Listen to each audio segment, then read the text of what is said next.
Assalamualaikum warahmatullahi wabarakatuh. Nama saya Nik Nur Kristina Balkis binti Azamai.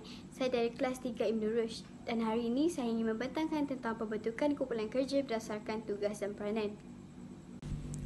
Pembentukan kumpulan kerja berdasarkan tugas dan peranan.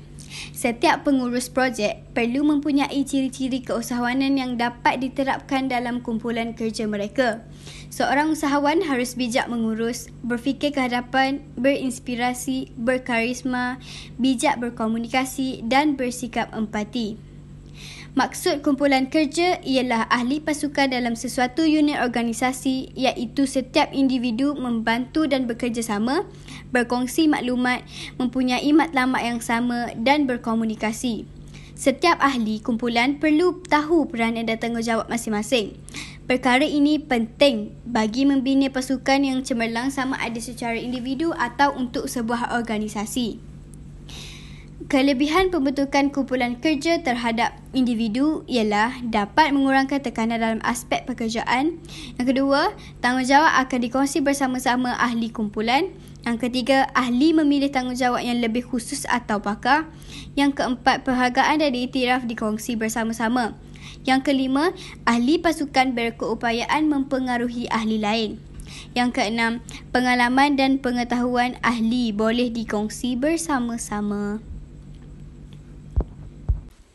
Antara kelebihan pembentukan kumpulan kerja terhadap pasukan ialah yang pertama, dapat memperoleh hasil yang optimum. Yang kedua, kerja lekatan iaitu rapat dan mesra sesama ahli. Yang ketiga, komunikasi berlaku secara terbuka.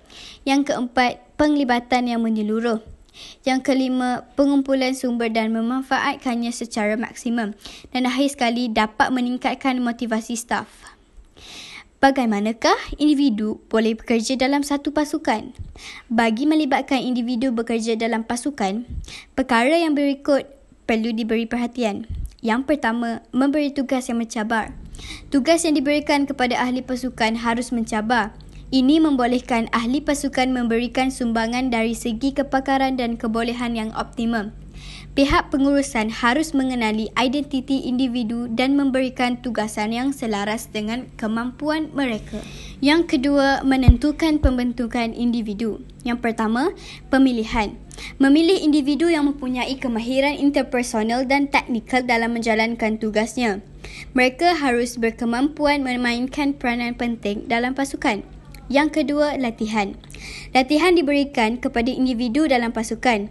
Latihan ini dilakukan dengan terancang bagi meningkatkan kemahiran komunikasi dan kemahiran lain yang diperlukan. Yang ketiga, ganjaran.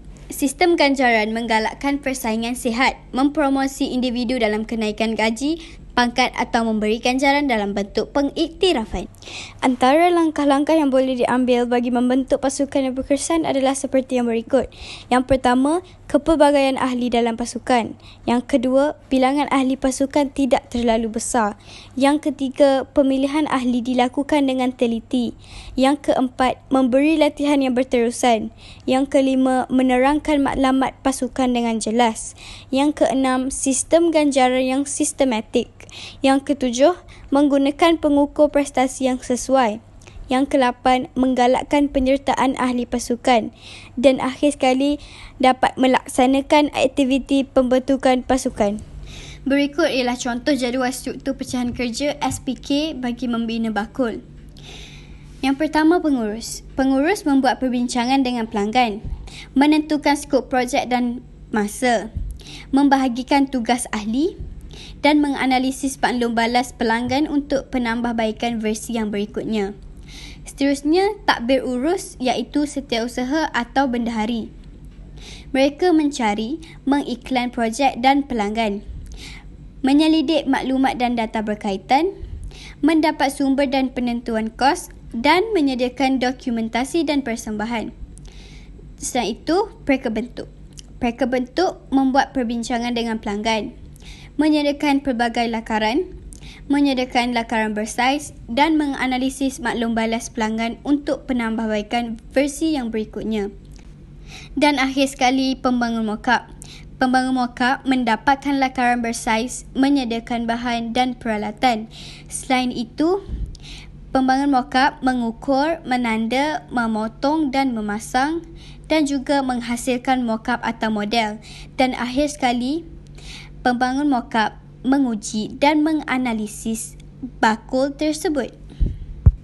Berikut ialah contoh struktur pecahan kerja SPK Pembinaan Bakul Serbaguna. Itu sahaja daripada saya. Sekian, terima kasih.